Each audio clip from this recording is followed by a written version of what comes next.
नमस्ते दोस्तों, आज लाए हूँ आपके लिए कक्षा 12वीं का हिंदी विषय का original paper. Madhya Pradesh board वार्षिक परीक्षा हाई सेकेंडरी स्कूल परीक्षा 2025-26 का ओरिजिनल पेपर सेट ए है। ये इसके नीचे निर्देश दे रखे हैं। निर्देश के बाद में आपका पहला प्रश्न है, सही विकल्प का चयन कीजिए। तो देखोगे पहला प्रश्न इसके अंदर, कवि भार लिए फिरता है तो जग जीवन का। दूसरा, निम्नलिखित में से रस को रसराज कहा गया है तो श्रृंगार रस को। तीसरा, भक्तिन रहने वाली थी झूंसी की। चौथा, कहानी का केंद्रीय बिंदु होता है कथानक। पांचवा, सिल्वर वेडिंग कहानी के नायक का नाम था यशोधर बाबू। चौथा हो गया, पांचवा हो गया। छठा, रेडियो नाटक में नहीं होते हैं दृश्य काव्य, दृश्य नहीं होते हैं। प्रश्न दूसरा, रिक्त स्थानों की पूर्ति करो। तो दिशाओं को मृदंग की तरह बजाते हुए जिन छंदों में वर्णों की गणना की जाती है वर्णिक छंद होते हैं। बाजार का जादू आँख की राह काम करता है। इसके बाद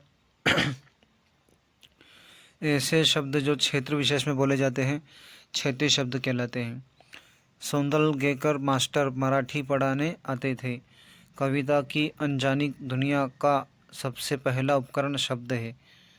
तो ये थे बच्चों आपके रिक्त स्थान। अब आते हैं सत्य। सत्य, कविता एक खिलौना है फूलों के बहाने, सत्य है। काव्य की शोभा बढ़ाने वाले साधन अलंकार कहलाते, ये भी सत्य है। इंद्र सेना का दूसरा नाम मेंढक मंडली था, ये भी सत्य है। शब्द शक्ति दो प्रकार की होती है, यह सत्य है क्योंकि शब्द शक्ति तीन प्रकार की होती है। सिंधु घाटी सभ्यता मूलतः खेतिहर और पशुपालक सभ्यता थी, तो यह सत्य है। और छठा, किसी खास विशेष पर सामान्य लेखन से हटकर किया गया लेखन विशेष लेखन कहलाता है, तो यह सत्य बात है। फिर प्रश्न 4, सही जोड़ी का मिलान करो। तो पहला देखेंगे, कैमरे में बंद अपाहिज रघुवीर सहाय की रचना है ये। ओज गुण होता है हमारा वीर रस। सील का रंग काला पहलवान की ढोलक, तो वो था फणीश्वरनाथ रेणु। और रचना के आधार पर वाक्य तीन प्रकार के होते हैं। सिल्वर वेंडिंग हो जाएगा आपका मनोहर श्याम जोशी। और नाटक दृश्य काव्य होता है। फिर एक शब्द या वाक्य में उत्तर, विप्लव के वीर किसे कहा गया है। तो समाज में बदलाव और क्रांति लाने के लिए संघर्ष करने वाले व्यक्तियों को विप्लव कहा गया है, विप्लव के वीर कहा गया है। दूसरा, जिन काव्यों के छंदों का पूर्वापर संबंध न हो उसे क्या कहते हैं, मुक्ति काव्य कहते हैं। तीसरा, तुलसीदास ने रामचरितमानस की रचना किस भाषा में की है, तो वो अवधी भाषा में की है। उषा का जादू कब टूटता है, सूर्य उदय होने पर। पांचवा, निरर्थक शब्द युग्म का कोई एक उदाहरण लिखिए, तो चाय वाय। छठा, आनंद यादव का मन किस बात के लिए तड़पता था, पाठशाला जाने के लिए। सातवां, नाटक का सबसे सशक्त माध्यम क्या है, संवाद। फिर प्रश्न 6, 2 नंबर के उत्तर। छायावाद की दो विशेषता एवं दो कवियों के नाम। प्रयोगवाद की दो विशेषता एवं दो कवियों के नाम। तो मैंने यहाँ पे उत्तर आपके लिए नीचे दे रखा है। देखो, पहली विशेषता, छायावादी कवियों ने प्रकृति का मानवीकरण किया है। इस काल की कविताओं में नारी के रूप, सौंदर्य और प्रेम का सूक्ष्म एवं उदात्त चित्रण मिलता है। कवि है यहाँ पे जयशंकर प्रसाद और सुमित्रानंदन पंत। ऐसे ही प्रयोगवादी कविता की विशेषता भी है। प्रयोगवाद की विशेषता पहली, इस काव्य धारा में भाषा, शिल्प और कथ्य में नए प्रयोग किए गए। और दूसरी विशेषता, इन कवियों ने व्यक्तिगत अनुभूतियों और शहरी जीवन के संकटों का चित्रण किया है। कवि के नाम है सच्चिदानंद, हीरानंद, वात्स्यायन, अज्ञेय यानी, और दूसरा है मुक्तिबोध। फिर प्रश्न 7, भाषा को सहूलियत से बरतने का क्या अभिप्राय है और छोटे खेत को कागज का पन्ना कहने में क्या अर्थ निहित है। आठवां, शांत रस की परिभाषा उदाहरण सहित लिखिए और सोरठा छंद को परिभाषित परिभाषा सहित उदाहरण सहित लिखिए। संदेह अलंकार और भ्रांतिमान अलंकार में कोई दो अंतर, और महाकाव्य खंडकाव्य में कोई दो अंतर। तो इनके उत्तर हम नीचे देखते हैं। ये देखो, भाषा की सहूलियत बरतने का क्या अभिप्राय है। तो भाषा को सहूलियत से बरतने का अभिप्राय है कि रचनाकार को सहज, सरल, सामान्य बोलचाल की भाषा में अपनी बात कहनी चाहिए। छोटे चौकाने खेत को कागज का पन्ना कहने में क्या अर्थ निहित है। तो यह अर्थ निहित है कि जिस प्रकार खेत में बीज बोने पर फसल उगती है, उसी प्रकार कागज के पन्ने पर कवि अपनी भावनाओं और विचारों के बीज बोता है, जिससे कविता रूपी फसल पैदा होती है। शांत रस की परिभाषा उदाहरण सहित। शांत रस की परिभाषा है कि जब व्यक्ति के मन में वैराग्य या निर्वेद नामक स्थायी भाव उत्पन्न होता है, वहाँ शांत रस होता है। उदाहरण, मन रे तन कागद का पुतला, लागे बूंद बिनसी, जाए छीन में गर्भ करे क्या इतना। और सोरठा छंद की परिभाषा उदाहरण सहित। तो वो है, सोरठा छंद अर्ध सममात्रिक छंद है, जिसमें पहले और तीसरे चरण में 11-11 मात्राएं, दूसरे और चौथे चरण में 13-13 मात्राएं होती है। यह दोहे का विपरीत होता है। उदाहरण, जो सुमिरत सिद्धि होई, गणनायक करिबर बदन, करहु अनुग्रह सोई, बुद्धि राशि शुभ गुण सदन। फिर प्रश्न 9, संदेह अलंकार और भ्रांतिमान अलंकार में कोई दो अंतर लिखिए। तो इसमें उपमेय में उपमान का संदेह होता है, लेकिन निश्चय नहीं हो पाता, जैसे सारी बिछ नारी है कि नारी बिछ सारी है। लेकिन भ्रांतिमान अलंकार, इसमें भ्रम के कारण एक वस्तु को दूसरी वस्तु मान लिया जाता है और उसी के अनुसार क्रिया भी होती है। जैसे नाक का मोती इधर की कांति से, बीज दाड़िम का समझकर भ्रांति से। फिर खंडकाव्य महाकाव्य में दो अंतर लिखिए। तो दो अंतर दे रखे हैं। कथावस्तु, महाकाव्य में जीवन का व्यापक और संपूर्ण चित्रण होता है, जबकि खंडकाव्य में जीवन के किसी एक विशेष भाग या घटना का चित्रण वर्णन होता है। पात्र संख्या, महाकाव्य में पात्रों की संख्या अधिक होती है, जबकि खंडकाव्य में पात्रों की संख्या सीमित होती है। फिर प्रश्न 10 आता है, पानी दे गुड़धानी दे, मेघों से पानी के साथ साथ गुड़धानी की मांग क्यों की जा रही है। लेखक के मत से दास्ता की व्यापक परिभाषा क्या है। आत्मकथा एवं जीवनी में कोई दो अंतर लिखो। उपन्यास और कहानी में कोई दो अंतर लिखो। तो यहाँ नीचे चलते हैं। देखो, गुड़ दे पानी दे, तो मेघों के साथ पानी, मतलब मेघों के पानी के साथ साथ गुड़धानी की मांग इसलिए की जा रही है क्योंकि पानी ही अनाज और गुड़ के उत्पादन का आधार है, जिससे गुड़धानी, गुड़ और चने या चावल से बने लड्डू बनाई जाती है, जो जीवन में खुशहाली लाती है। लेखक के मत से दास्ता की व्यापक परिभाषा क्या है। तो दास्ता की व्यापक परिभाषा यह है कि केवल कानूनी गुलामी तक सीमित नहीं है, बल्कि इसमें वे सभी स्थितियां शामिल है जहां कुछ व्यक्तियों को दूसरों द्वारा निर्धारित कर्तव्य और जिम्मेदारियों को पूरा करने के लिए मजबूर किया जाता है, बिना उनकी अपनी इच्छा या सहमति के। आत्मकथा जीवनी में दो अंतर।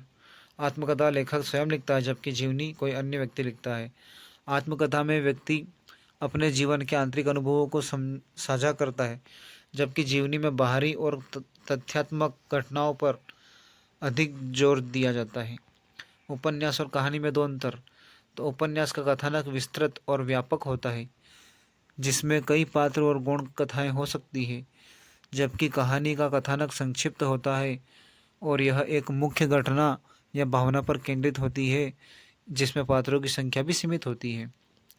अभिधा शब्द शक्ति की परिभाषा उदाहरण सहित लिखिए। अभिधा शब्द शक्ति की परिभाषा, अभिधा शब्द शक्ति वह शक्ति है जिससे किसी शब्द के मुख्य या प्रचलित अर्थ का बोध होता है। जब किसी शब्द का सीधा, सरल और सामान्य अर्थ लिया जाता है, तब वहाँ अभिधा शब्द शक्ति होती है। जैसे उदाहरण, मोहन पुस्तक पढ़ रहा है। इस वाक्य को सीधा अर्थ है मोहन पढ़ने का कार्य कर रहा है। फिर ऊपर हमारा जो प्रश्न रह गया था अधूरा कि प्रश्न 12, निम्नलिखित वाक्यों को शुद्ध करके लिखिए। उसके पास केवल मात्र 200 रुपये हैं, तो ये मात्र हटा देंगे, उसके पास केवल 200 रुपये है। उपरोक्त कथन सत्य है, तो यहाँ पे आ जाएगा उपर्युक्त कथन सत्य है। अथवा में देखें कि वाक्य परिवर्तन करना है, वह मेरा मित्र है, बिना भाव बदले निषेधात्मक करना है। तो यहाँ पे हो जाएगा आपका वह मेरा शत्रु नहीं है, ये निषेधात्मक भी हो गया लेकिन अर्थ भी वही है। आलसी व्यक्ति उन्नति नहीं कर सकता, मिश्रित वाक्य बनाओ। तो जो आलसी होते हैं वो उन्नति नहीं कर सकते। अभिधा शब्द शक्ति की परिभाषा हमने जान ली, अभी निपात की परिभाषा उदाहरण सहित समझेंगे। फिर यशोधर बाबू की पत्नी समय के साथ ढल सकने में सफल होती है, लेकिन यशोधर बाबू असफल रहते हैं, ऐसा क्यों, यह भी हम आगे देखेंगे। स्वयं कविता रच लेने का आत्मविश्वास लेखक के मन में कैसे पैदा हुआ, और मुद्रित माध्यमों में लेखन के लिए ध्यान रखने योग्य प्रमुख बातें कौन सी है, अथवा में कविता क्या है लिखी है। तो इनके उत्तर हम देखते हैं नीचे। निपात शब्द की परिभाषा उदाहरण सहित। निपात शब्द की परिभाषा, निपात वे शब्द अवयव शब्द हैं जो किसी शब्द या पद के बाद लगकर उसके अर्थ में विशेष बल या भाव पैदा कर देते हैं। इनका स्वयं का कोई स्वतंत्र अर्थ नहीं होता। उदाहरण के लिए तुम भी जाओ, यहाँ भी बल दे रहा है कि अन्य लोगों के साथ तुम भी जाओ। यशोधर बाबू की पत्नी समय के साथ ढल सकने में सफल होती है, लेकिन वो नहीं होते, वो असफल हो जाते हैं। इसका दो कारणों में यहाँ पे बताया गया है कि उनकी मानसिकता। पहला, यशोधर बाबू अपनी परंपरावादी सोच और आदर्शों से बंधे रहते हैं।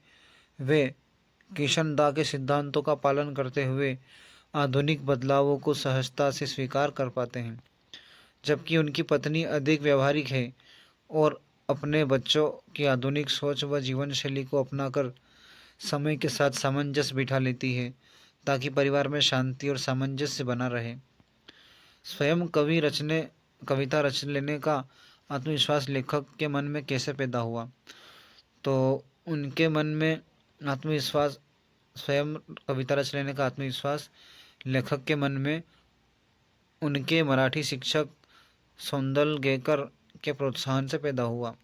शिक्षक ने उन्हें कविता लिखने की प्रेरणा दी, उन्हें सिखाया कि अपने आसपास के दृश्यों, खेतों, जानवरों आदि पर कविता कैसे लिखी जाती है, और जब वो ऐसा करने लगे तो उनके मन में आत्मविश्वास पैदा हो गया। मुद्रित माध्यमों में लेखन के लिए ध्यान रखने वाली योग्य प्रमुख बातें कौन सी है, तो पहला इसका उत्तर हो जाएगा कि भाषा जो है सरल, सहज और स्पष्ट होनी चाहिए। दूसरा, व्याकरणिक शुद्धता और वर्तनी का विशेष ध्यान रखना चाहिए। समय सीमा का पालन करना आवश्यक है, और लेखन में तथ्यों की सटीकता और विश्वसनीयता होनी चाहिए। कविता क्या है लिखिए, तो उत्तर इसका, कविता साहित्य की एक विधा है जिसमें भावनाओं, विचारों और कल्पनाओं को कलात्मक और लयबद्ध तरीके से व्यक्त किया जाता है। यह शब्दों के माध्यम से पाठक और श्रोता के मन में सौंदर्य बोध और रागात्मक उत्पन्न करती है। अब आता है बच्चों प्रश्न 16। हरिवंश राय बच्चन और रघुवीर सहाय का काव्यगत परिचय। तो दो रचनाएं हमने लिख दी है हरिवंश राय बच्चन की, मधुशाला निशा निमंत्रण, और रघुवीर सहाय की आत्महत्या के विरुद्ध हंसो हंसो जल्दी हंसो। भाव पक्ष, कला पक्ष और साहित्य में स्थानीय बड़ा है, यहाँ पे हमने नहीं लिखा है। फिर महादेवी वर्मा और हजारी प्रसाद द्विवेदी का साहित्यिक परिचय।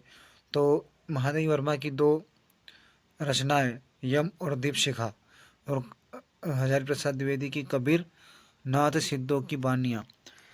यहाँ पे भी हमने भाषा शैली साहित्य में स्थान छोड़ दिया है।